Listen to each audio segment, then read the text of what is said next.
Yo, yo, yo. It's the Great Debate Show.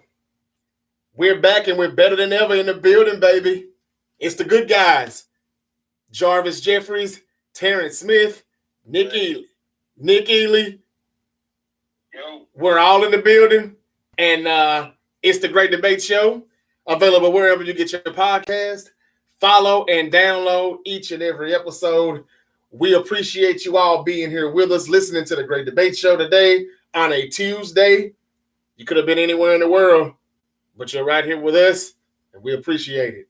All right, so many good games from this week 5 in the NFL. I think this is the actual first week, ladies and gentlemen, that all three of us are winners in the same week. I know Nick's team has nothing to do with that because they're undefeated still. And I said it quickly before Nick pointed it out. But the Ravens, the Niners, and the Eagles all got a win in week 5 of the NFL. So it was a good week for all three of us. There was some upsets, a few. There were some games that we didn't get the preview, but we didn't really, such a busy, crazy week. Then we looked at the schedule and we're like, maybe we're not missing much here. But then there's turned out to be a few good games. A terrible call in Tampa with the Buccaneers and the Falcons. Oh, my God. Monday Night Football. The Raiders blow a 17-0 lead and lose to the Kansas City Chiefs. The 49ers, they win. They pretty much get Matt Rule, head coach of the Carolina Panthers, fired. If you want to be real, basically, a 37-15 rout, and now their head coach is out of the door. So the Niners get the big win, but they suffer some big losses. Jimmy Ward comes back from IR. He's hurt immediately, breaks his hand. Is he going to play with a cast on it? Or is he done for a while? Who knows? Nick Bosa, the biggest story of the day, as he went out with a growing injury, and he was leading the league in sacks. Armstead still out. Kinlaw in and out of the lineup. The Niners are still losing players, significant players, that play key roles on the front D-line. The Rams, what the hell? Could Jarvis be actually right about the Rams in the season that they're going to have? I've said it once, I'll say it again. The Rams are going to have more L's in their future. The Cowboys, how about them? So much to talk about, ladies and gentlemen. But first, Terrence, Nick, man, how y'all doing?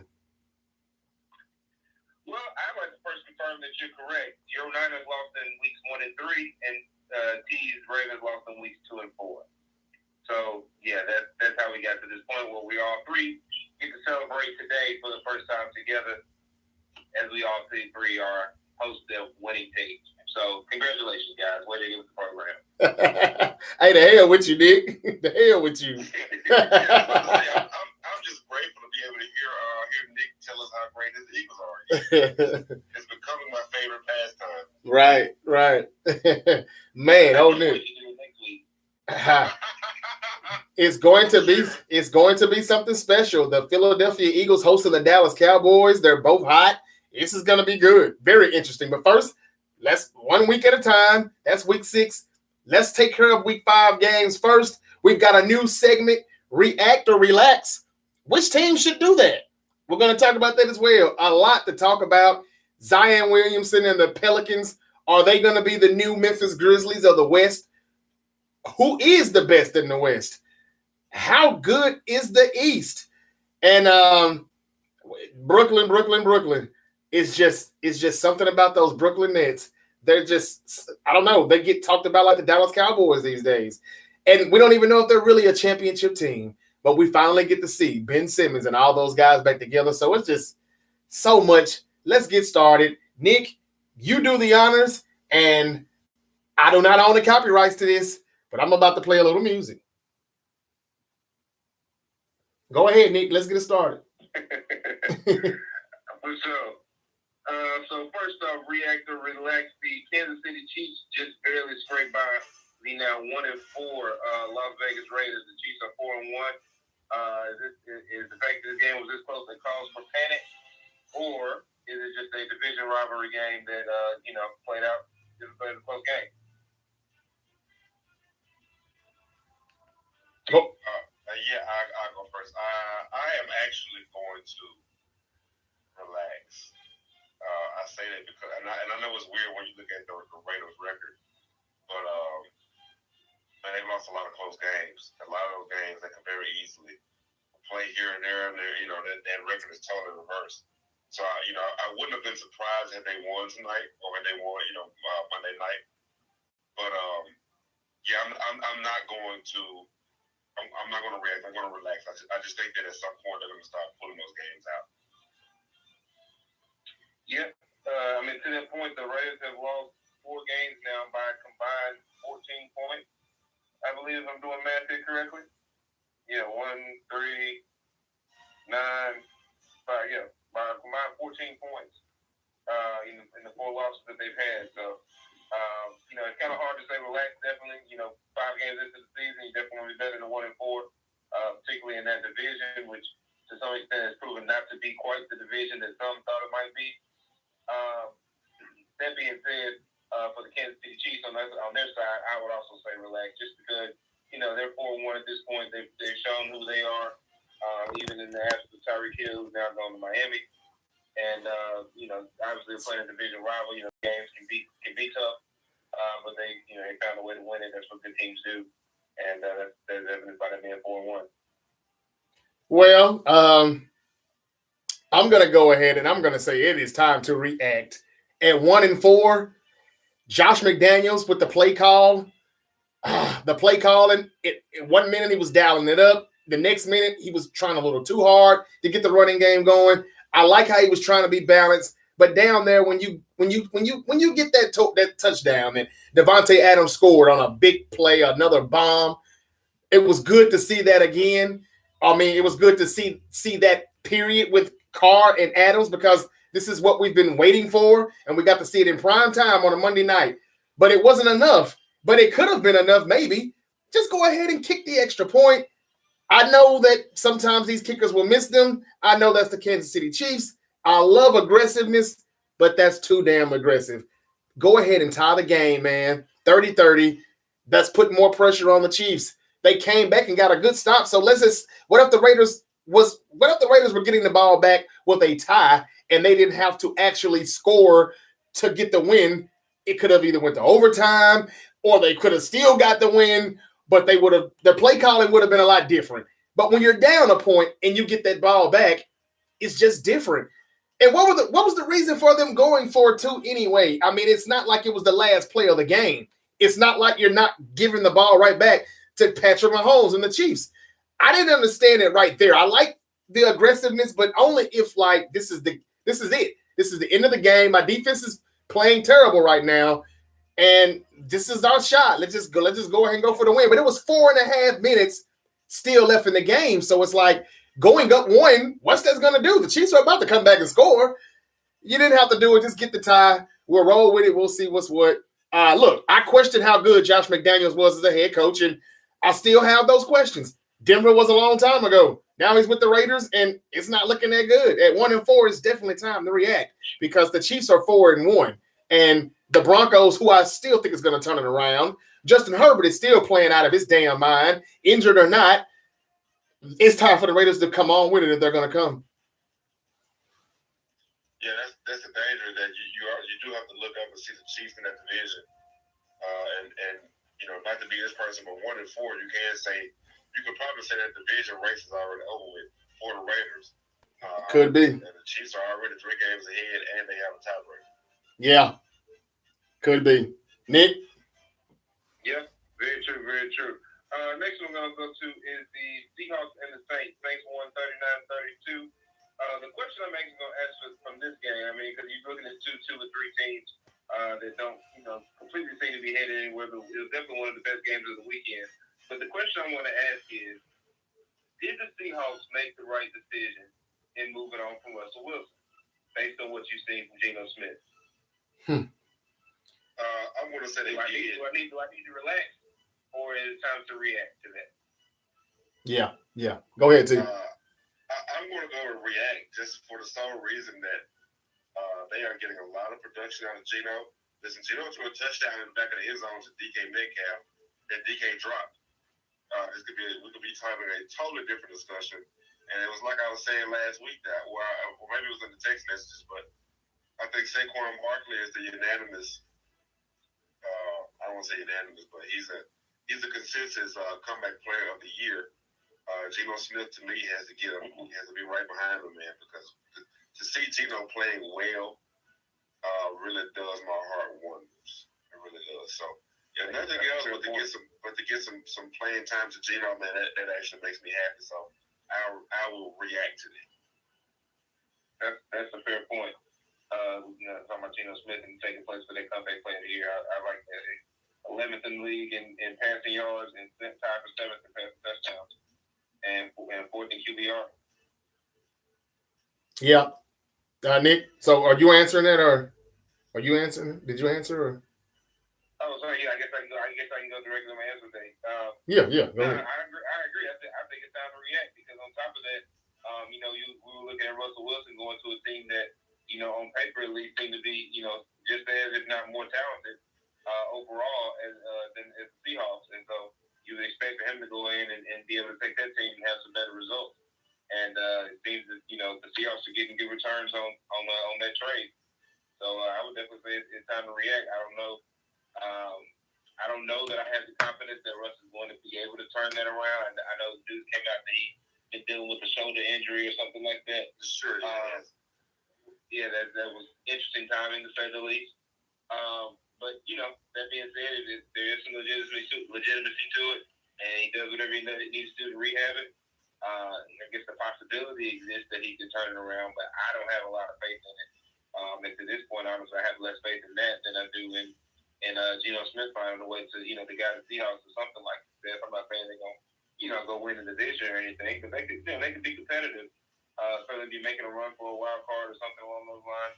Just from what I've seen, seen from Washington this year. So I think it's time to react and say, hey, that was a good choice by the Seahawks. Well, I mean, I want to say Geno Smith has been playing phenomenal football. I'm happy for him. I love what I'm seeing from him, and it is looking like the Seahawks, I'm not going to say an upgrade, but it looks like they didn't trade a quarterback. It doesn't look like they missed a beat. Then you look at Denver on the other end. Yeah, I know. It is looking like, did Denver make the right mistake? Did Denver make a mistake even trading for Russell Wilson? But I'm going to have to relax and chill on this one because it's just week 5. With the Raiders, I'm reacting because they're 1-4. Their season could be over. But as far as a record and everything, the Broncos are 2-3, as well as the Seahawks are 2-3. And Russell Wilson is not playing as good. Geno is playing lights out. However, I think Russell will get better. I think the offense will get better. I think Denver will be better. And it will be because of Russell Wilson. So I'm going to have to relax for right now and stick to what I predicted, that the Broncos will be a better football team. And eventually Geno Smith, it's a good run, but I just don't know how long this will last, especially when they go up against a good defense. We'll see. I'm going to relax right now. All right. Moving on to another one of the more interesting results, certainly one probably the most interesting result so far of the weekend. That is the Giants beating the Packers in London 27-22. Giants go to 4-1. Are the Giants for real? That's really the question we got to answer. Are the Giants a real 4-1 team, or are they just flukish? No, I think that's real. I think every damn bit of it is real.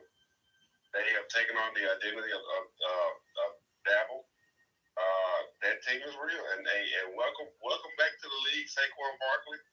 We are all glad to be seeing Saquon and seeing him perform on the big stage on a weekly basis. By the big stage, I do mean London this previous week. But no, I think the Giants are for real. They really are. They are a gritty team finding ways to make tough plays and win tough games. That's a good trait to have. I was trying to quickly run down the records of the 4 teams, that they've beaten to this point. The Packers certainly are the best win on that resume, because the other ones are the Bears, the Panthers, and the Titans. But I didn't know exactly what those records were. I'm still a little hesitant on the Giants because of that. Obviously, the one loss coming to the Cowboys, who are also 4-1, and who also will have their own segment here shortly. But that being said, I'm not going to quite hop on the bandwagon and say that they're real yet. I will say that it's real. They certainly are a better team than they were last year, or than they have been for the past couple of years since whatever the last time was they made the playoffs, 2016, I think it was. Yeah, it's been a little minute. But past that, I'm not quite ready to say that they're truly among the better teams in the league. Maybe top 12 to 15, but I'm not really ready to put them in that top 10, 8, 6 category just yet. Well, I will. The New York Giants, they're for real. Brian Dabble. I hope I'm saying it right. But look, I like him. Yeah, I don't get to hear them say it a lot, but I think I heard Dable on Sunday morning. But Brian Dable or Dabble, I like him. I love the intensity. I love the energy that he brings to this offense. I see it in Saquon Barkley. I see it in the eyes of Daniel Jones. I see it in their play. Darius Slayton, all of these guys are making plays. They got back in the game. They had good drives, good sustainable drives. And I just like how they took it right to Green Bay. Green Bay's defense, not that good this year. Aaron Rodgers and his offense up and down. If this is a react to reacts, I'm saying the Giants are for real. And if I'm the Packers, I'm not so sure. Normally I would say relax, but I'm not so sure if the Packers need to do that right now. The running game has been, average, and it's supposed to be much better. And the defense, again, I think the secondary is somewhere around 26th, 27th in the league. That's not good at all. Green Bay's going to have to get it together. But, yes, the Giants are for real. And, look, the offensive line is pretty good.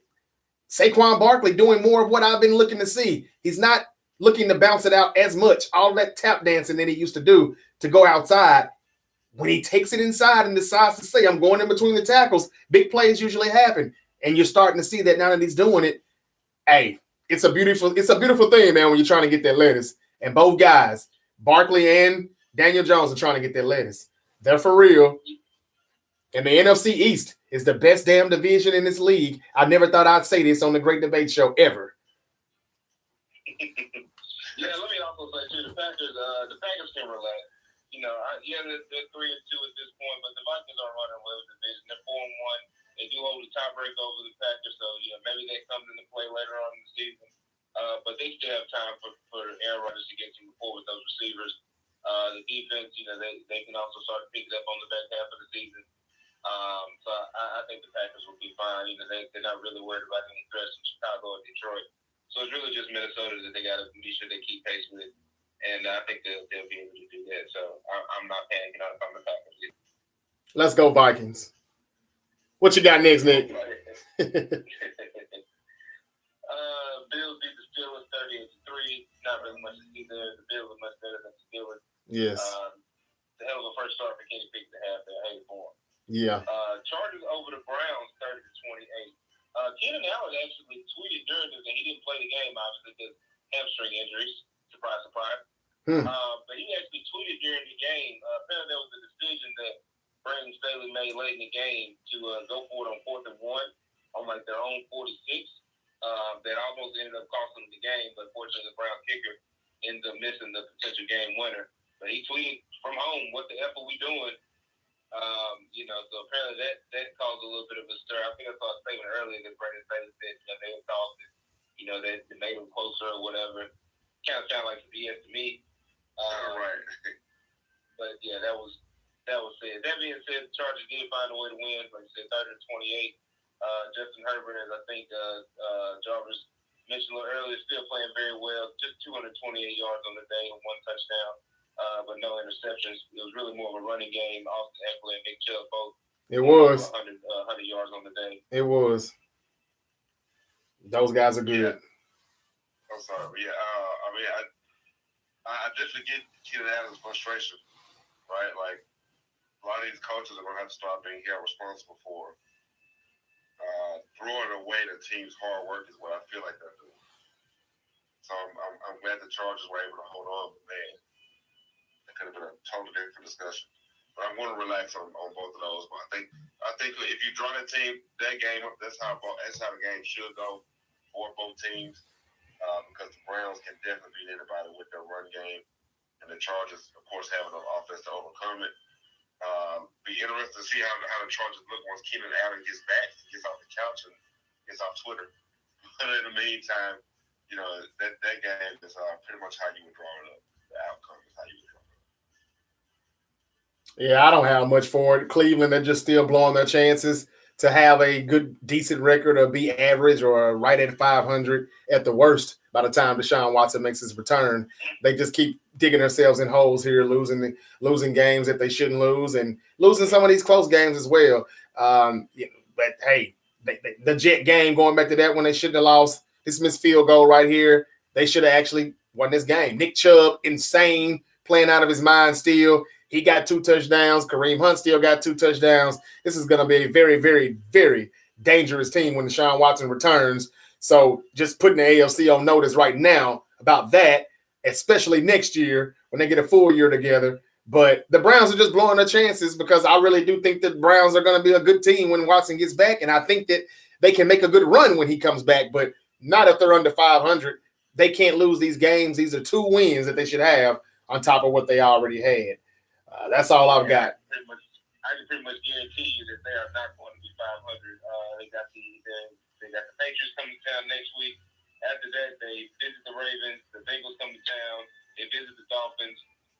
They visit the Bills. The Bucs come to town, and then Deshaun Watson comes back when they play the Texans. But see, here's the thing though with the Cleveland Browns, and the defense could have been better yesterday. They got gutted through the run game, seriously, as you were saying earlier, Nick. But I like the Browns' chances, though, in all of those games, though. I mean, I don't like them to win, but they have a good chance. Like, they have a shot in all of those games, though. That's how good this team is. Overall, they just need a quarterback. And Brissett has been playing pretty good. They blew it. They're blowing their chances here. And the missed field goal, Brissett did make a bad play, a bad decision, where he probably should have just tucked it and run out of bounds. He ended up trying to throw the ball over a defender. It was not going to happen. I don't even know if Watson could have completed that. It was just a bad decision, and that interception led to the Browns' loss. Again, Cleveland's just blowing it, and it really would have been good to see Watson return and the Browns make the most of the season, try to make a postseason run. But it doesn't look like that's going to happen if they keep losing close ones like this. Let's keep it moving, though, Nick. Next up, let's go with another surprise of the weekend. The Jets over the Dolphins, 40-17. The Jets are 3-2, and I think I saw a stat earlier today. The first time that both New York teams have had a winning record this late in the season since like 2015 or something like that. Yeah. The Jets are 3-2, and as the women's Giants are 4-1. Just put up 40 points on the Dolphins defense. Say what you will about them missing their quarterback and not being able to, and then of course losing Teddy Bridgewater on top of that. At the beginning of the game, they defense still plays, and they definitely didn't step up. The Dolphins put up plenty of points. They got started with the safety, but after that, all the other points came on offense. So that's something you got to look at your Dolphins defense on that one and say, hey man, you got to step up in a game like this, and they did. Yeah, just real quick, Robert Saleh still taking receipts from everybody who was doubting the New York Jets and what they could do. Now they're 3-2, and they're right there behind the Buffalo Bills now, not far away. And that is good football play by them. They've been doing better. And as far as the Dolphins go, Bridgewater, we know why he didn't finish that game, why he was took out so early, because of the Tua situation. They know that if it wasn't for the Tua situation, he could have returned in that game in most situations, because he cleared all concussion tests, all the protocols. They went through everything, and they said he actually passed everything. But because of the Tua situation, they weren't taking any chances on that. All right, you're done. It is what it is. We got to play with the third quarterback, roll with it. And it didn't work out. The Jets were able to get the win. Congrats to them. Yeah, I think the Jets are going to be a problem going forward. I don't know if they'll necessarily make the playoff this year, but you can see their development. You can see them on the way up. I think everything is really going to be. He is a big fraction of what of what people thought he was, thought he had the potential to be coming out of the draft, then we could be looking at the Jets as a good competitor in the AFC East. That might be the problem going forward, is that they are in the AFC East, and it looks like Josh Allen and the Bills are going to have that wrapped up for a while, for several years to come. But look for the Jets to provide some stiff competition to the Bills going forward. If nothing else, they got exactly what they need on defense. Because that boy Sauce Gardner. Sauce Gardner's got the sauce. He is good. Yeah, man. He's quickly becoming one of my favorites. Yeah, he can play. I just a little bit of my saying that dude can play. Here's another one for your relax or react segment. Bucks on the Falcons 21-15. Bucks, seemed to be dominating the game early on, and the Falcons put up 2 touchdowns in the fourth and had a chance to get the ball back to go for the win there. And a controversial, to say the least, roughing the passer call on Grady Jarrett, bringing down Tom Brady, pretty much put those chances to bed for the Falcons. So 2 things on that. Obviously, relax or react to the controversial sack call, roughing the passer call. And then as well, if you are a Bucs fan, do you relax or react to to how close that game was to being a loss to the Falcons, who are, to a lot of people at least, were supposed to be tanking this year?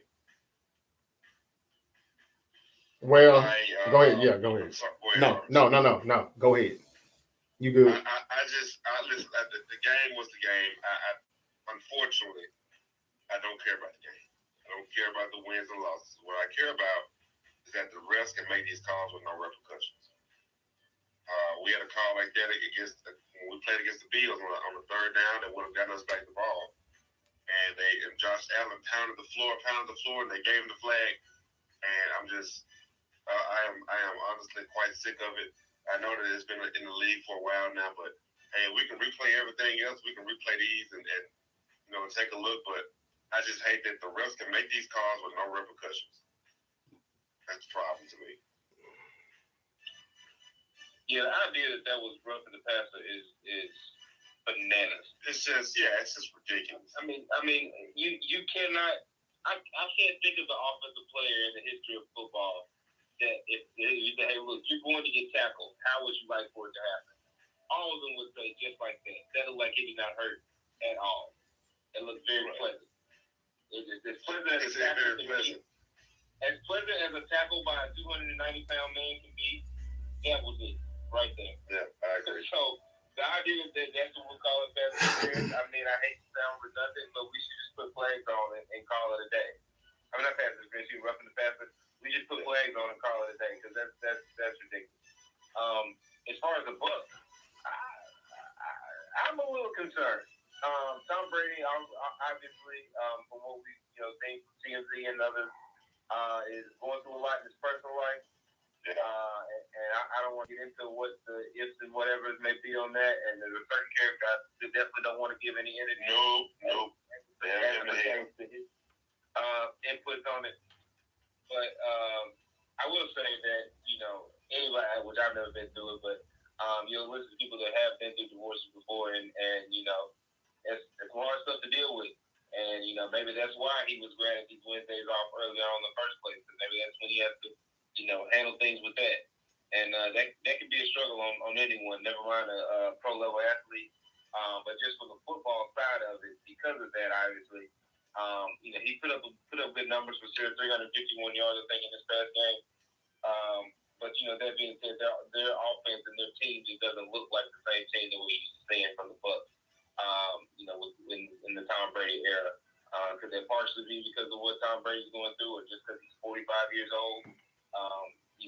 Then obviously they've had injuries at the receiving core and that sort of thing. There's a lot of questions on that team, and so if I was a Bucs fan, I wouldn't. I'm not ringing the 3 alarm bells, but I'm definitely looking over my shoulder. They're fortunate to be in the NFC South. I will say that. Yeah. For me, I just want to say that the Tampa Bay Buccaneers and the Tom Brady, once again, the referees fuck with Brady real tough again. That's just what they do. We've seen it before in the AFC, the 2017 AFC Championship game. The PI bail the Patriots out. They needed something. The Jaguars were on their way to the Super Bowl. Come on, we all remember the infamous Tuck Rule game. There's just been so many times, games, plays after plays, time after time, where Brady gets the benefit of the doubt with these refs. Why is anybody surprised? Is it bad? Yes, that was terrible. It was horrible.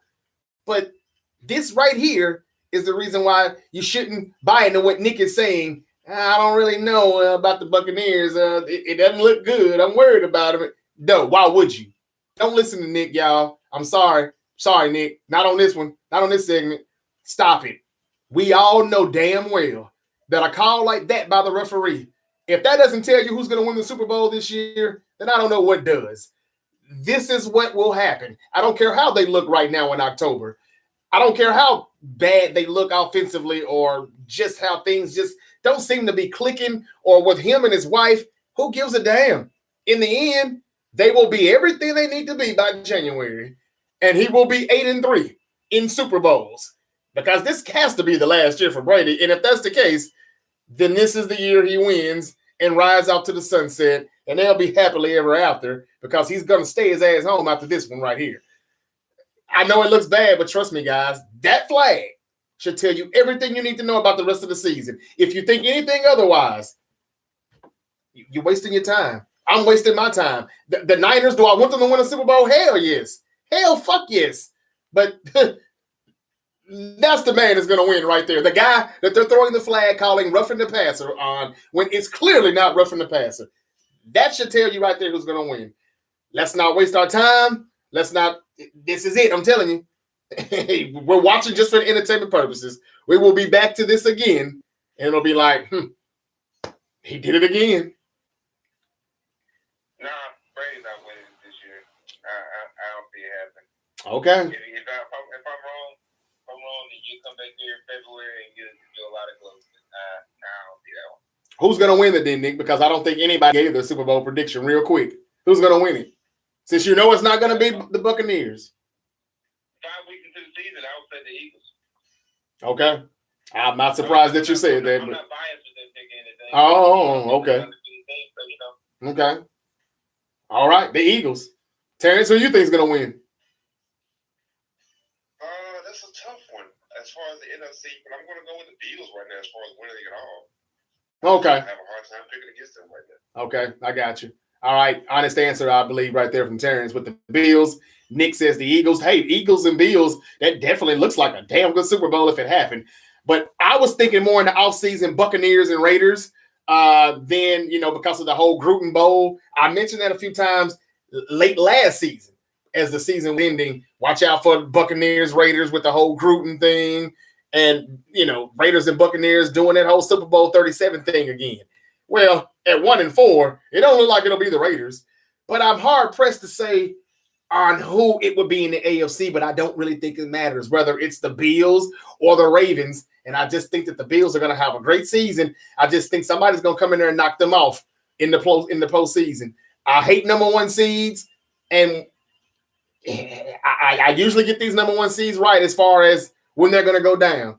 I'll be quiet until Buffalo is seeded, but it damn sure looks like they're going to be a number one. And I think the team that goes in there and beats them is probably who'll be representing the AFC. And I'm thinking more like Baltimore or I'm not sure. It doesn't matter because I think they'll lose to Brady. Whether it's the Chiefs, Bills, Ravens, whoever, I think Brady's still going to win the damn Super Bowl. I don't want that to happen. I don't want to be right. But 8-3. Remember I told you all he was born on August 3rd, 8-3 in Gematria. I don't have the time to explain what all 83 means and 38 in reverse, but he would be 8-3 if he wins one more Super Bowl without losing again. Here it is. We'll see. He's now 7-3 in Super Bowls. I'm done. That's it. All right. If you say so, I mean, again, I'm not going by X's and O's. I'm not. I'm just telling you that flag should have told you. Yeah, that flag should have told you everything. Seriously. All right. Well, look, I'm going to let you go a little more. Next one I'm going to go to is the 49ers and the Panthers. 49ers caused the exit of one Matt Rule from the Panthers. He was fired this morning. 49ers win 37-15. Almost didn't even feel that close. Jimmy Garoppolo, Jarvis's new favorite quarterback, goes for 253 yards and 2 touchdowns, no picks, and leads the team to 3-2. Jarvis, how you feeling? I mean, it's a win, another good win. As William Jones, our special guest from last week, would say, bang, bang, Niner gang. I know he would like to hear that, so there it is. I'm not the one that does that a lot. I'm okay if we win or lose, but the Niners, it was a good win. I'm happy with it. I'm happy with how good the defense is, DeMeco Ryans is. I wanted to see the Niners put up more points because I question some of the things that Shanahan does. I question how conservative he can be at times. And then when he is aggressive, sometimes it's just at the wrong time. He just kind of does some questionable things because it's most of the time backwards. But Jimmy G, he took some shots. He threw up 50-50 balls. Look, I know I'm down on him when I'm down on him. And I should be, as I should when I do it. But, hey, he didn't have a good game, but he didn't have a bad game either. And whenever you can get out of a game with no turnovers with the Niners, it's like, okay, we won. We got a dub out of it. You just take it for what it is. But he threw up more 50-50 balls. They didn't land accurately at all times, but he got one. A few of them didn't, but it keeps the defense honest. It keeps everything back so he can keep doing the short to intermediate things that he does. The real problem for the Niners is that they lost Bosa. And from week to week, everybody's going to be checking the injury report to see if Bosa is going to be available to play or not. And with a growing injury, man, those things lag. That's why Kittle missed the first 2 games of the season. I don't know, man. With Armstead still out with a foot injury, now Bosa with the groin, Kinlaw has been in and out of the lineup. Those are 3 starters on the front D line. I'm not saying we're in trouble because we do have the depth, unlike the Rams and other teams that are going through injuries right now. But Emmanuel Mosley, our second corner, our CB2 goes down and tears his ACL. Good thing is we got Jason Verrett coming off of IR. I don't know how soon it'll be before they get him acclimated into the active roster, but we've got the depth now. I'm just saying at some point we're going to be a little bit vulnerable up the middle, and this defense, as good as it is, man, we're taking a lot of injuries, man, a lot of hits. But the Niners, I feel good about the win, Nick, but I'm not very happy about all of the bodies that we dropped after this game, during this game. Fair enough. I mean, for the injuries that particularly Nick Bosa, in terms of guys that you can possibly get back this year. Good thing is, for the Niners right now, they're leading the division 3-2. Everybody else in the division is 2-3, which is why the Seahawks I mentioned earlier are still in good position to certainly compete. Because I think things with Geno Smith are going to continue to go up there, but the 49ers are in a good spot. It was a good win for them. It was that they should beat Carolina that way, considering the level of team that they're looking to be this year. Carolina obviously is a team in disrepair, and they're certainly going to be looking to do some selling here soon. And maybe the 49ers could be a team that would be be the market for something they would have over there, whether it would be another receiver, whether it would be Christian McCaffrey or now that you're down on defensive line. But I think Brian Burns is one that they've mentioned. He may be a guy that's available. So he wouldn't be a rental. He wouldn't be a rental though. I think with 1 more year left on his contract. But yeah, you're right. There are some names with the Carolina Panthers that are coming up now that Matt Rule is fired. Panthers could be rebuilding. They're making calls to see. C-Mac to Buffalo was a rumor earlier in the day on Monday, and I hope that doesn't happen because that's we might as well start watching football or stop playing. Then maybe I'll give you some credit with the whole Brady's not winning thing because that would be dangerous. Even though I still could see Brady beating Buffalo in the Super Bowl, but yeah, you put C-Mac, Christian McCaffrey in the backfield behind Josh Allen, and Diggs is still just playing like the best receiver in the league. Woo! Yeah, I don't know. Carolina Panthers, they got some decent players though that could be available. We'll get into the trade stuff in a minute here, but J.C. Horn is a good corner too in Carolina. He's a pretty good corner. Just thought I'd add that. Yeah, I think that the 49ers are, I don't want to say fortunate, but sometimes it's good to have these injuries early, and you try to get as many guys as you can back late. They won't be in full strength late anyway because they did lose the quarterback to the ACL. But to get some of these injuries early and hopefully guys come back late, that's not the worst thing in the world. And it looks like they're going to be competitive in that division regardless of, I don't want to say regardless of how many they lose. If it stays like this, they're fine. And they can't afford to lose too many more because there's just not a whole lot going on in that division right now. Arizona might still make a run, but they just don't seem to have it right now. Whatever it is, they don't seem to have it. And I don't really have faith in anybody else. And I kudos to Matt Rule. He'll find work somewhere else. Blah blah blah. He's rich. I'm not sympathetic towards Matt Rule because he was never a good coach to me. He got a 7-year contract, and he still has $40 million left on his deal. That's so ridiculous. This is just so ridiculous. Yeah, there's no need to feel sorry for him. He had 11 wins. He had only 11 wins in his 3-season run as Carolina Panthers head coach. He's going to be just fine. Yeah, I like how the Panthers just said, screw it. Let's pull the plug on this now. You know how some of those coaches wait and stall to the end of the season. We're gonna weigh it out. We'll make our decision at the end. Man, look, the Panthers realized this ain't gonna work. They fired his ass. I'm cool with it. Let's keep it moving. Let's see what Steve Wilkes can do. Their secondary coach, the guy that the Cardinals gave up on after 1 damn year, along with Josh Rosen.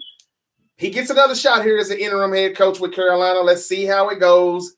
Don't know if they'll take him seriously or not for the head coaching position, but man, he got a raw deal in Arizona, so it's just good to see him back on the sideline being the man again. Yep, good luck to him.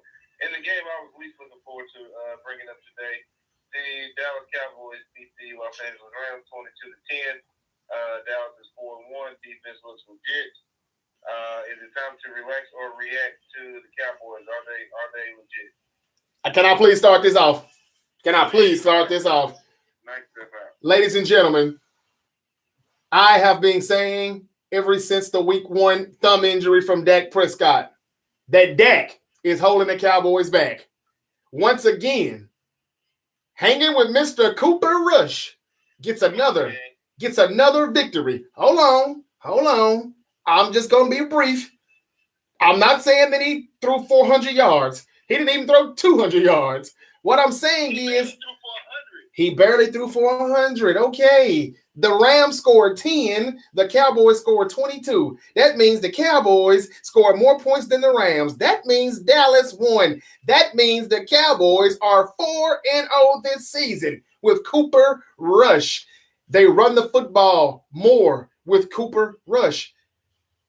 They're more efficient in the passing game with Cooper Rush. They play good defense. So they do what they're supposed to do. They know their identity when they have Cooper Rush under center. When Dak comes back, they will do exactly what Terrence was saying a few weeks ago on the show. They throw the ball too damn much with him. And, he's not that guy that they should be calling plays like that for. The best Dak Prescott you ever got was rookie season. That's because it was the best season that Ezekiel Elliott has ever had in his career as well. He was also a rookie. He's having a flashback. Tony Pollard is doing his thing. I told you guys the Cowboys season wasn't over if they just stayed the course with this run game and this defense and upgraded their quarterback. They have a quarterback in a backup who won't make mistakes and he just wins. If Terrence says that Dak Prescott is the new black Drew Bledsoe, then I'm going on a limb to say no matter how he wins hanging with Mr. Cooper Rush could just be the next Tom Brady. I said what I said. I'm just having fun here. I'm a Niner fan, but how about them Cowboys? This is ridiculous. I can't even believe I got to sit up here and look at this and listen to this. The only consolation for me is that my Eagles get to beat the Cowboys next week and let them cry about it until the end of the season when we play again. I think we played for the last 2 or 3 weeks before the end of the season. Cap. That's my only consolation. Cap. Because they finally beat a good team, a respectable team that people went into the season thinking had higher hopes than what they've shown to be reaching to this point, for damn sure. Now I got to hear about it all week. But the only thing that makes it sweet is that we'll get to beat them in Lincoln Financial Field on Sunday night, and then they will all avoid. They being my family will all avoid talking to me the whole week. Or you'll be avoiding talking to them the whole week. Right. I mean, listen, the Cowboys have playmakers on the defensive side, man. And I think the defense in the run game is what's propelling them. I mean, yeah, Coop is there. Cool, that's fine. But we know what's winning them those games. And it's going to be very interesting to see that Philly offense versus the Dallas defense. That's what I'm looking forward to seeing. Yeah. You're not going to give me Cooper Rush's praises after 102 yards from 10-16. I'm sorry, I'm just not going to hear that. No, I'm just saying he won the game. He just won the game. He didn't lose. To Jarvis's credit, the 16 passes. We ain't seeing 36 passes. We're not seeing 46 passes. 16 pass attempts, and that's all it took to get a 12-point victory over the defending Super Bowl champion. Yep, 34 rushes. More L's in the Rams' future, as I've said before, also. And listen, and that means running it right at Arizona. Yeah, more L's in the Rams' future. Run it at Arizona, they can run it in. Yeah, more L's for the Rams' future. The Dallas Cowboys will beat the Philadelphia Eagles next week. I'm calling it right now. Damn it, they will win. As long as Dak is not back, the Cowboys will continue to win. Now, if Dak returns in this game, the Eagles will remain undefeated. But I think the Cowboys can go into Philly and get this victory. Here's the trick. There's a very few offensive lines in the league that can probably put up with Dallas' front. Philly is one of them. I'm not denying that. Didn't y'all bring Jason Peters back? Is he back or no? Jason Peters plays for the Cowboys. Oh, Jason Peters. That's right. He went to Dallas. No, wait, somebody I'm thinking about for you guys that blocks very well. Is it Kelsey? Is it Kelsey who's still there? Lane Johnson is who I'm thinking about. Man, that guy's ridiculous. He's hard to get around. Parsons is going to be all over the field, and that's the reason why I think people are looking at this wrong. Parsons is not going to be on one side of the field, and he should not be on Lane Johnson's side of the field. But he'll be everywhere, and he will find a way to make a play. They've got the defense, the size, they've got the speed. They're going to make some plays, and the defense, and that. They'll make some plays for sure. Michael Parsons is the best player on this team. We'll limit them compared to what they've done previously. Yeah. You're going down, Nick. This is it for you right here. This is it. See, we're not supposed to be doing this today. Today we We'll wait. I'm sorry. Good brotherly love. You're right. Next up on the list, just so happens to be the Eagles beating the Cardinals. They were rated undefeated. Yeah. 17. I wonder how, Nick. I think it was texting. I remember texting over the weekend when it happened, and seeing how they called them. They showed him the Cardinals kicking that same 40-something yard field goal from the left hash in pregame and missing it right. Missed it right like 3-4 times in a row. Mm-hmm. He lined it up and missed it directly right. Yeah. And my boy did the same kick, and he did the exact same thing. Mm-hmm. It was crazy. I was glad to see it. Obviously, I still had confidence even if he had made it, that we would have been able to beat him in overtime or whatever the case was then. But get it done in regulation. Certainly not our best game. Not Jalen's necessarily his best game, but pretty good game, but not his best one overall. I think he even expressed a little bit of just not being totally pleased with the performance, but they got it done, and that's what matters. 5-0, like I said, it feels good to have an undefeated, the only undefeated team in the league. Hey, I don't really have anything to add. Philly versus Dallas next week. That's what it sets up. Dallas has a chance to come in as an underdog and kind of unseat. And if I'm not mistaken, Dallas wins that they're in first place, right? Yeah. Yeah, we will both be 5-1. They have the tiebreaker. Yeah. Yeah. So hey, it just sets up for a heavyweight showdown. And for so many years, the NFC East, past few years anyway, the NFC East has been so terrible. So to get a good NFC East game next Sunday is actually kind of refreshing. I think it's Sunday night too, isn't it?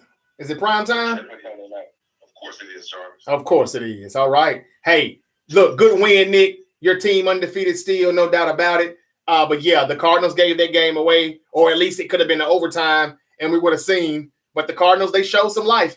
They didn't just lay down, and you didn't run away with that game. So you're right. It wasn't the Eagles' best game. And if you think that was something, You wait until Sunday night next week. At home against Dallas. A much better team than the Cardinals is coming to town. Hanging with Mr. Cooper Rush does it again. He does it again. He just doesn't lose. Say what you will about him, but he does not lose. I know somebody back in the day who came and took over for Drew Bledsoe or somebody, and he never lost either coming in. Man, I don't know. We'll see. Some people are just like that. Have we read through all the games? I think that's it now, right? Well, no, we got one left, man. Terrence gets to get his victory last week. Oh, yeah, I'm sorry. Oh, yeah. The Ravens beat the Bengals 19-17. Justin Tucker comes in and saves the day, as he generally likes to do for the Baltimore Ravens. I mean, at this point, he's my vote for the best kicker ever. I think Vinatieri may have the biggest kick, but as far as just the best I've seen perform, Justin Tucker just doesn't seem to ever miss. Vinatieri's won Super Bowls, though. Vinatieri's won Super Bowls. Vinatieri's won Super Bowls. I wouldn't. Yeah. Justin Tucker seems to never miss. No, he doesn't. He doesn't. He doesn't. I think he's got the record for most accurate kicker in history and most accurate kicker from 50 plus and most accurate from 60 plus and all of that, whatever. I mean, the dude's just a machine. I've noticed that about him. When he took a house, like this guy just. Now I think his rookie year, second year in the league, he hit a 60-yarder.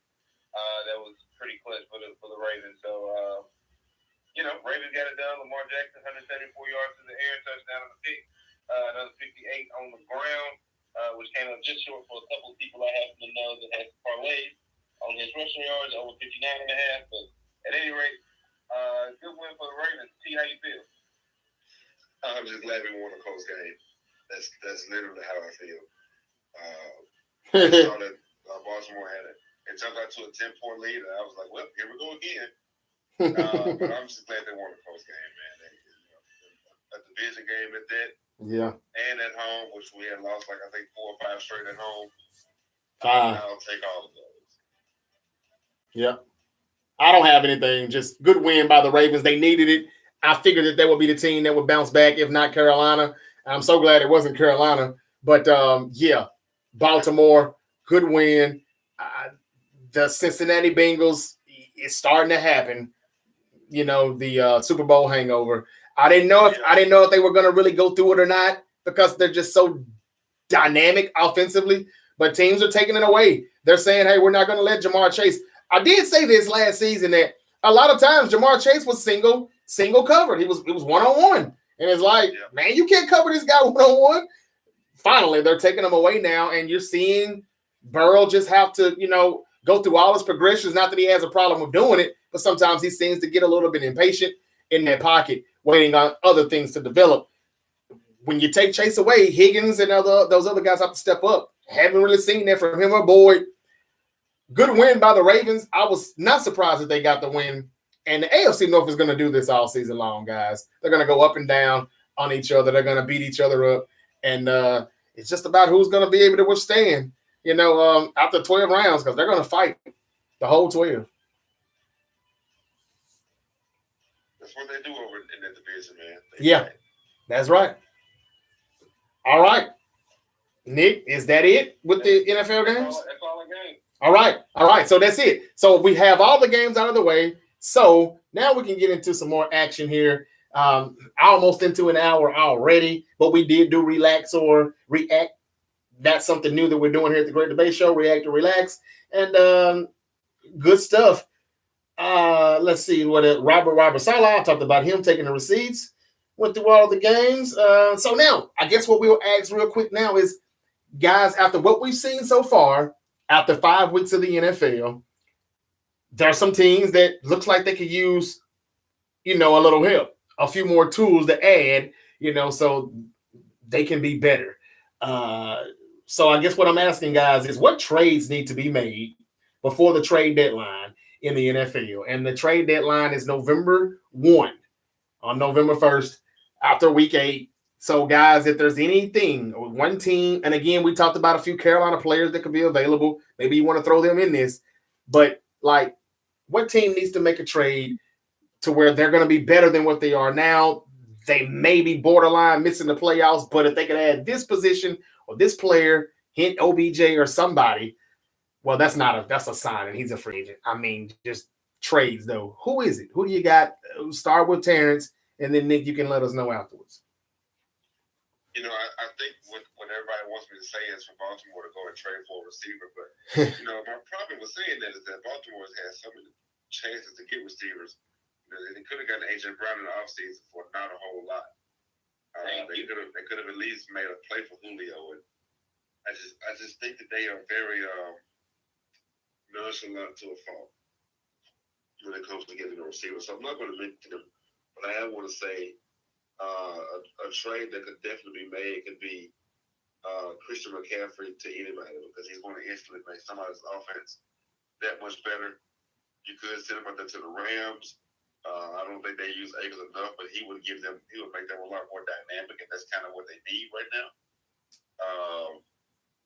You can also see a situation where Christian McCaffrey goes to Jarvis's 49ers. I don't think they're in a play right now. They're kind of tight for money, but just looking at them realistically as far as him in the backfield, you might have a situation where he's in the backfield with Debo. Good luck trying to stop that. So I think Christian McCaffrey going anywhere right now will be something to watch, and any team that makes that trade could very much benefit from it right then and right there. Yeah. I agree with you almost exactly, T. I would definitely agree with Christian McCaffrey getting traded. I would definitely agree with him getting traded to a team out west.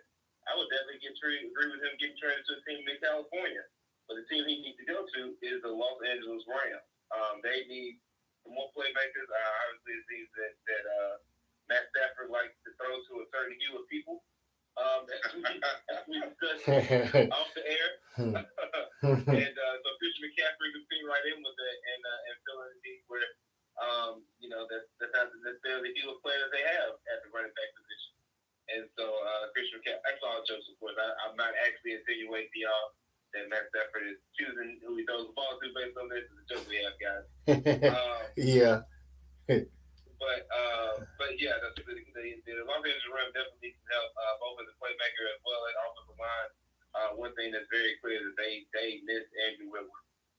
He was definitely an anchor on that team for quite some time.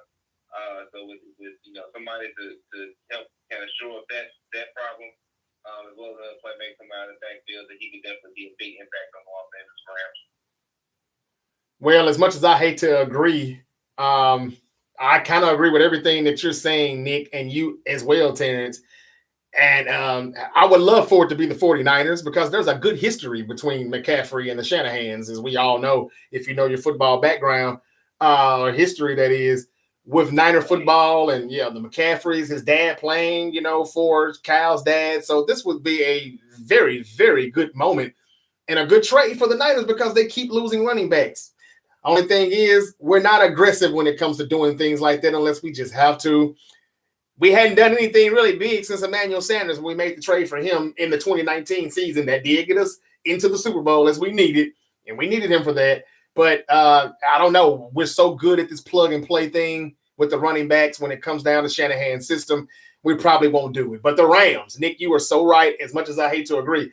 They're the team that has the guts, the balls to pull the trigger on this. If they have any assets left or whatever, they will do it. They don't give a damn about picks. And they've shown you that it's okay to not give a damn about picks, because they have a Super Bowl to win to show for it. So the Rams is probably the team that would do it. They will pull the trigger. But I am with you guys. McCaffrey is definitely the guy who could be on the trade list. If Brian Burns is out there, somebody should go get him. We don't know how long we'll have Bosa out. If we can't get McCaffrey, maybe we go for Brian Burns.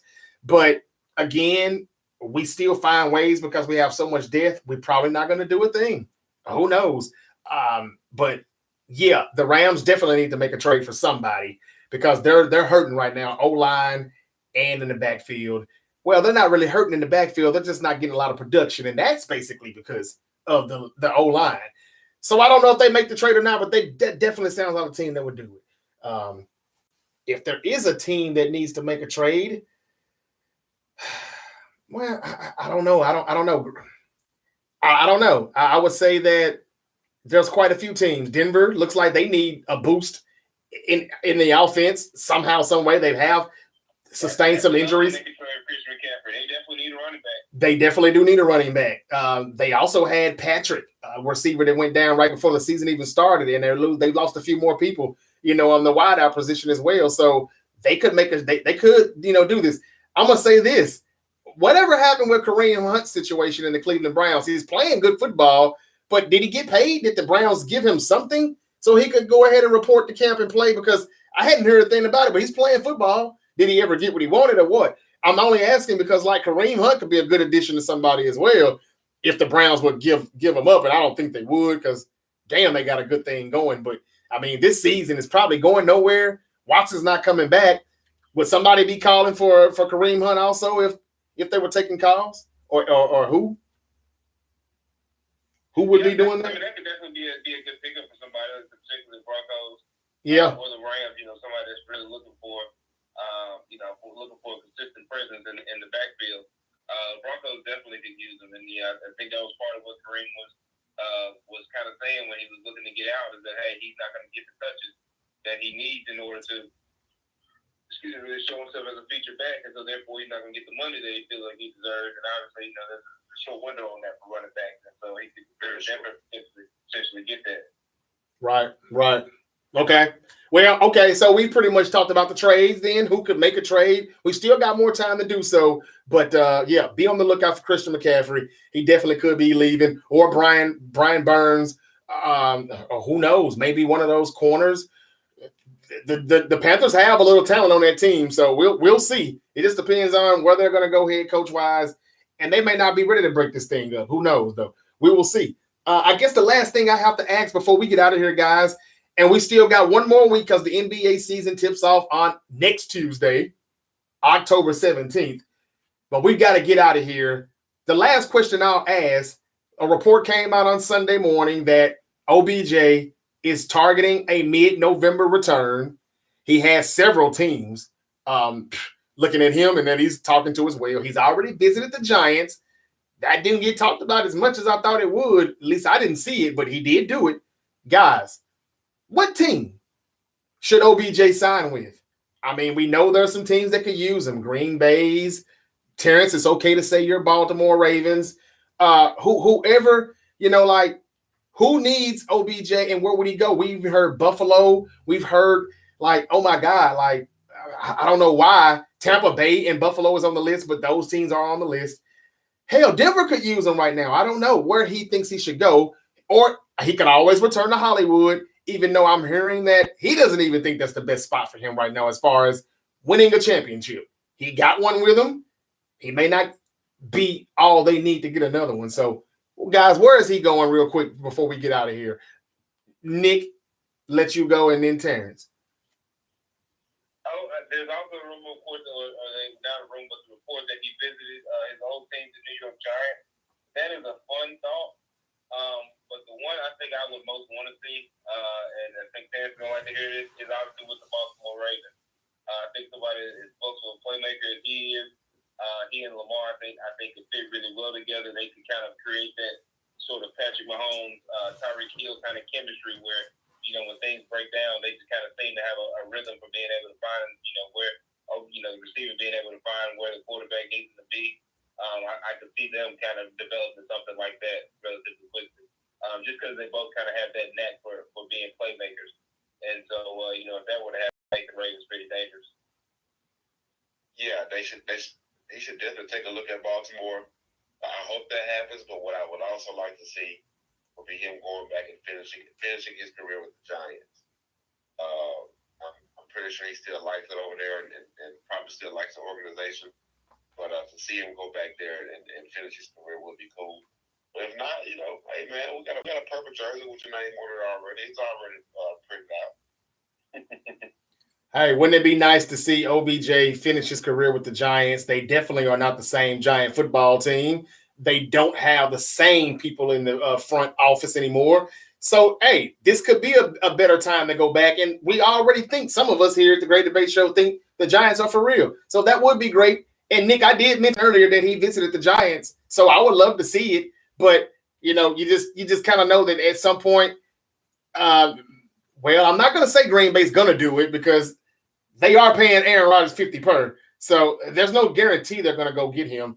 But there's other teams that can use him. And I think that the Tennessee Titans is one team that should call for OBJ because their A.J. Brown replacement, Trey Burks, is out. He's on short-term IR for right now. He'll be out for at least the next 4 weeks. And it's just a toe injury. So anyway, they could use OBJ. Tannehill not playing bad football. The Titans are starting to click here. They're getting on a roll. It wasn't an easy win Sunday in Washington, but they got the win nonetheless. They could use him. Again, Green Bay could use him. It looks like Russell Wilson could use him. But the team that actually, all this questions about, is CeeDee Lamb a number one receiver? Well, it wouldn't matter if you could go get OBJ. Whether Dak or Cooper Rush is the quarterback, they lost a lot of talent on offense. This is the main team that should go get OBJ.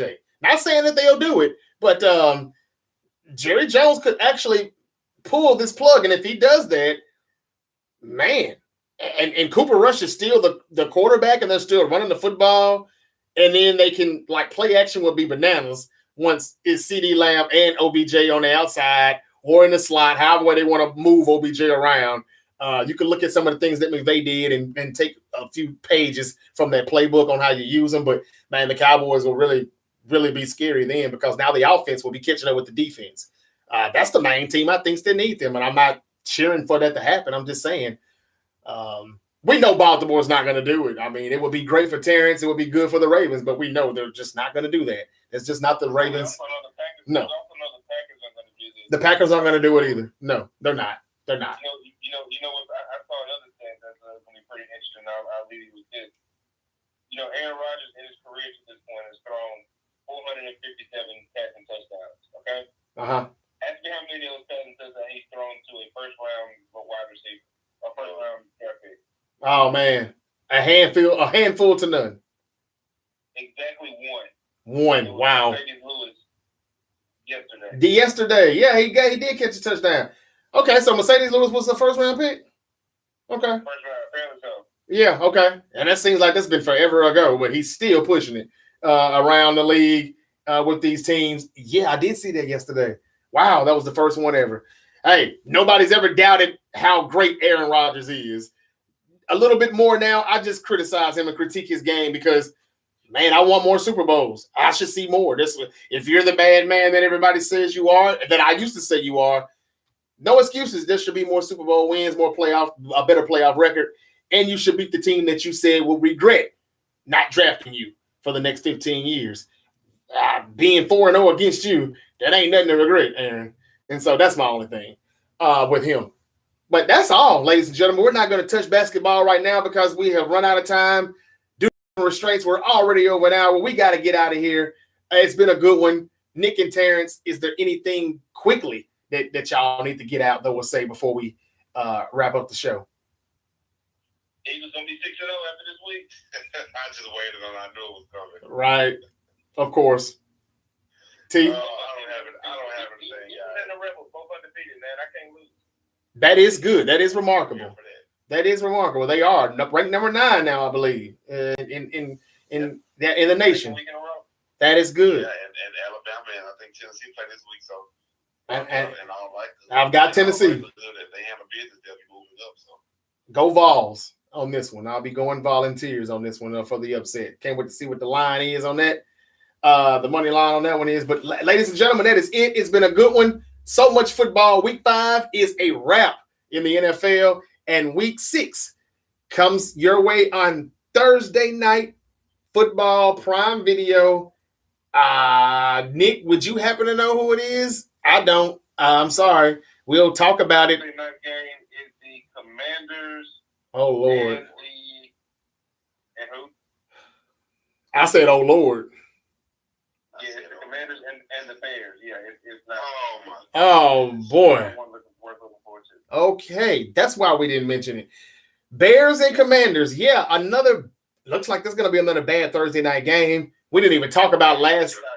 Yeah. I'm rolling with the Bears. The Commanders are having problems where coaches calling out the quarterback. Give me the Bears. Oh yeah, that was brutal. He called out Wentz. Really? Dang, I missed that. They had Ron Rivera in the other teams in the division seem to be, playing well. They're all 4-1 and 5-0. With their what they got going on. What do you think the difference is between them and you? And Ron Rivera said quarterback. Damn. And then he went on to kind of explain. He's like, we brought Carson in, we believe in him, and blah blah blah. But those things have put the things around the quarterback and this, that, and the third. And I mean, he was pretty straightforward with it. Carson Wentz got to play better. I mean, that's what it is, and I don't blame Ron Rivera for being straightforward with it. He's going to lose his damn job because of this. But then again, that's some of his fault. I mean, if he had anything to do with bringing in Carson Wentz, I don't know how he didn't know what I knew. And I know that Carson Wentz is hot dumpster juice. And it's been that way for quite some time. Since that injury, late in the 2017 season, and they went on and won the Super Bowl without him, but he was playing lights out. He's never been that same Carson Wentz again. It's over with for him. And I told you that, Nick, and you said that you actually thought that he would be all right. He's not. And I told people in the beginning, why are they not going with Heineke? He's not bad. And look, I'm telling you right now, if anybody's ever played the Commanders on Madden, which I know it's crazy to wonder why would anybody pick the Commanders on Madden, but they're not bad. With the running game, Gibson and the guy that got shot and all of that stuff, they're good. Brian, whatever his name is. Look, what I'm trying to say is teams take Carson Wentz out to put Heineke in, and they throw for over 300 yards once they make the substitution. I know that's just Madden, but I'm telling you, it's kind of like that in reality. Wentz is bad. And tell me what you want about his injury, and he hasn't been the same since it. But, he never had a problem with his brain. I don't remember him ever getting his brain injured. Everything that he does sometimes is between the ears. Just bad decisions. Just when you think he's back, he does something bad. So, yeah, I don't mind. I don't blame him calling him out. Rivera's going to lose his damn job for this. It's over with for the Commanders. This season is already done. And yes, Wentz is terrible. Told you that, Nick. He's terrible. Yeah, I guess. I mean, I've gotten off the Wentz train. I've obviously done to find out replace him. So whatever. I tried to cape for him. Hope that he would be able to revive his career to some extent. He hasn't. Sounds like a him problem. Yeah, I mean, look at how everybody's doing well since he's gone. I mean, Philly got better, got rid of him. You know what I'm saying? They're better without him. Doug Peterson, he finally got the hell away from him, got another job somewhere else. Look at him and Trevor Lawrence. They're doing all right. They're going to be all right. He's the problem. Let's get him out of the league. And if Trey Lance doesn't prove to be good, which I hope he does, let's stop looking at North Dakota State in that program. For whatever reason that we're looking at it for. Carson Wentz is not a damn good example. But ladies and gentlemen, that's neither here nor there. We've had a great show. Again, the Great Debate Show is available wherever you get your podcast. Download and subscribe. Thank you for listening to us and joining us. You could have been anywhere in the world, but you're with us, and we appreciate that. It's been an hour and 13. That's all we've got. We've got one more episode that we can do, possibly two more before we talk about the start of the NBA season. So much with Brooklyn. How good are the Lakers going to be? Are the Warriors ready to repeat? Oh, my God. How could we I'm sorry, we're not done just yet. How could we end the show without talking about Draymond Green and the punch? Yeah. We forgot. Real quick, guys. Your take on that whole ordeal. This happened to Steve Kerr before. Now he's the head coach of somebody that does it on his team. There's been no suspension, no team discipline that I know of. What should have happened? What's going to happen? With these guys beefing and the season is about to get underway. Oh, that's a good one. Go ahead, Joe. Go ahead, Nick. No, it's okay. I think that they will be able to play together this year. I don't think Draymond Green will be back with the team after this year. And I think at that point it'll probably have less to do. This incident will be just a part of why he won't be a part of the team. But it certainly is not a part that's helpful for him. But like I said, particularly if he's still locked in on trying to get the biggest contract he can get, and if somebody out there is willing to give it to him, if he has a better season this year for whatever reason, then that may be a situation for him where it pushes him on out, or maybe it remains a contentious thing among him and Jordan Poole or anybody else on the team that maybe is growing weary of kind of how Draymond operates, then, any combination of those things could spell the end of Draymond in Golden State.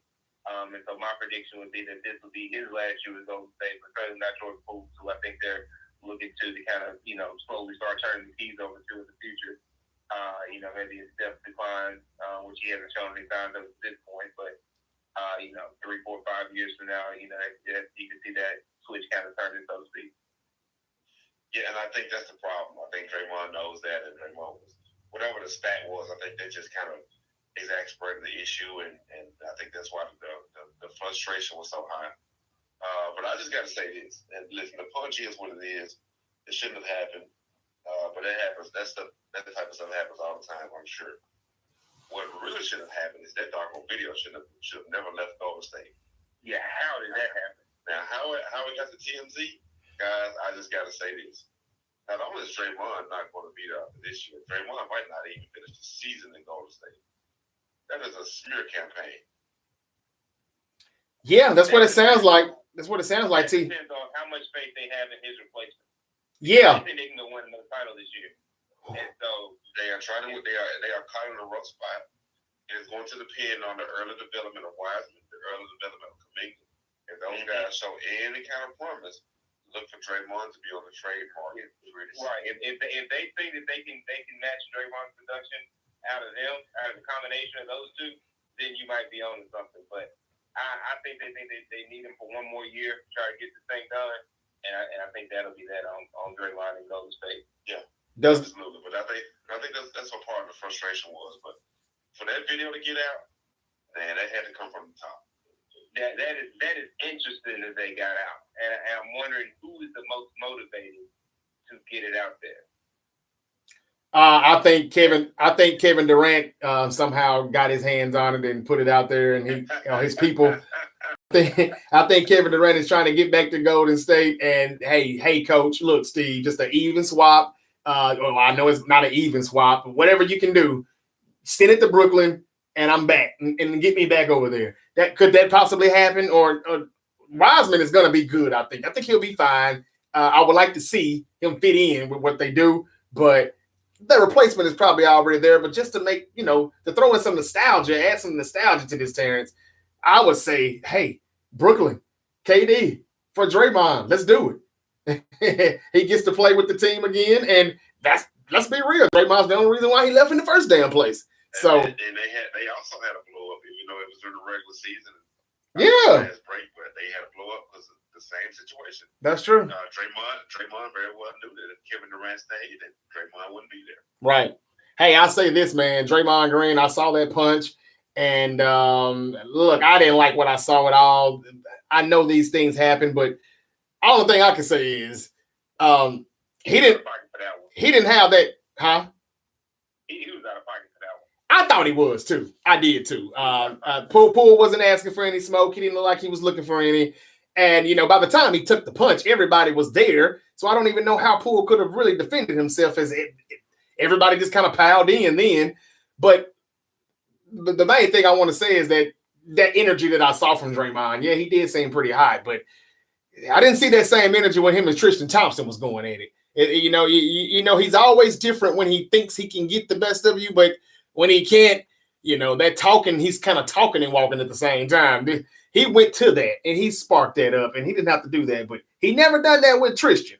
And they had some. I definitely would say I think the fact that he and Jordan Poole are probably competing for the same money is probably part of the frustration that Draymond let out in that point. That's what I'm hearing. That is what I'm hearing. And apparently Poole was kind of rubbing it in a little bit. But Poole is playing his ass off, and Draymond was terrible in the finals offensively. And he's 10 years younger. And he's 10 years younger. I know he was younger, but man, we're talking a whole decade younger. Man, stretch, right? He's a good bit younger. Okay, but either way, it probably so. But either or, he was terrible in the finals. Poole wasn't. So yeah, look, I just think at some point, and we've seen we've seen Steve Kerr say, we can read lips. We know what Steve Kerr said a few years ago. I'm sick of Draymond's ish. We saw that coming out of his mouth. Yes, he tried to, put some sugar on it and all that, but we know what that is. Just like we saw Jimmy Garoppolo saying Shanahan plays suck. And Shanahan kind of started to rip it open a little bit on Sunday. So look, 9 years. Not a good look. 9 years, almost 10 then. 9 years old, yeah. Wow. Poole is 9 years younger than Draymond Green, and he's about to take his money. He's about to take his contract. You know what? You guys may be right. Very well, maybe T. Draymond may not be a Warrior this full season. You're right. Maybe not. And look, it's all about what can you do for me. The moment Antonio Brown lost a step, or if you thought he did, it's like, hey man, it's over with. You're gone. But it's good as long as you're good. It's like, hey, look, I know T.O. is kind of causing some splitting the locker room up, but man, this guy makes plays, man. He just had 3 freaking touchdowns today. I mean, how do you change that production if you can't replace that production? And it is what it is. I think as bad as Draymond, even losing a step, maybe he just wouldn't lost this shit. Yeah, that's true. Yeah, nobody's ready him in. Not anymore, no. But for the most part, it's like we'll take your shit as long as we can, as long as you're good. Draymond, he's not worth the trouble as much anymore. He was terrible offensively in the finals. I know what he brings to the table, the energy, the attitude, but they'll be fine without that. I think Draymond would actually be a good fit in Memphis for the Grizzlies, but I'm not sure where he would get traded to if they trade him, and I'm not a fan of him. Anywhere but with his homeboy. And he is exactly where you want to go. That is his best friend in the world. Are they really friends? Okay. Yeah. Okay. Hey, friends, They are extremely close. You know what? You are right. That's what saved Draymond's ass in the club that night. Tristan was about to get on his ass again after the finals. And if it wasn't for LeBron, it was over with for Draymond. That's exactly right. They are friends. Again, I just didn't respect him because I see what he does. He didn't have the same energy with Tristan Thompson. He has that energy with people that he knows are weak men. You saw how he did with KD. He knew KD didn't want to smoke. That's just how he is. So, hey, but Draymond, again, I don't think he is worth the trouble anymore. Terrence, you could be dead on. He could get traded here, and he could get traded pretty soon. He is a good fit in Memphis with the Grizzlies, but Draymond, you better be about that life, though, when you come to Memphis. I got to tell you that now. Better be about their life. You tried it with some of these guys for the Grizzlies. They've been in Memphis a little longer than they should be, maybe. I don't know. They're going to probably smack you back. But anyway, that's all I've got for the Great Debate Show. We wanted to bring that up. It slipped my mind. I didn't have it in my notes here, but we had talked about that, though, before, Nick. You were like, we got to talk about that, and I almost forgot, but we did. So we will talk more about the NBA and what these teams can do, what they will be, what we think they will be. So many questions for some of those teams in the bottom part of the West, like who's going to step up? New Orleans, what's in store? What are we going to get from Utah now that they traded pretty much everybody away? How is Cleveland going to be with Donovan Mitchell? Is he really a superstar or not? We're going to find out. Just so much to talk about. NBA season is almost underway, and the Clippers. Can't wait to see what the Clippers are about. Nobody's talking about that John Wall move, really. But I'm talking about it. It's something. It is something to look out for. CJ McCollum is in New Orleans. That was a hell of a trade that they made late last season. Now with Zion coming back, hey, he's a leader. We'll see what they do. It's so much to talk about. NBA season is upon us, and we can't wait for it. But week 5 is a wrap in the NFL. Week 6 is getting out to another bad start, as we talked about with the Bears and the Commanders for Thursday night football. We will be back after that game, and we will talk about it if there's anything worth talking about and preview week 6 and the 2022-2023 NBA season. That's all I've got, ladies and gentlemen. We're finally going to get out of here. I mean it this time. Y'all have a great Tuesday, and be safe out there. We'll be back. Peace out, guys. You know.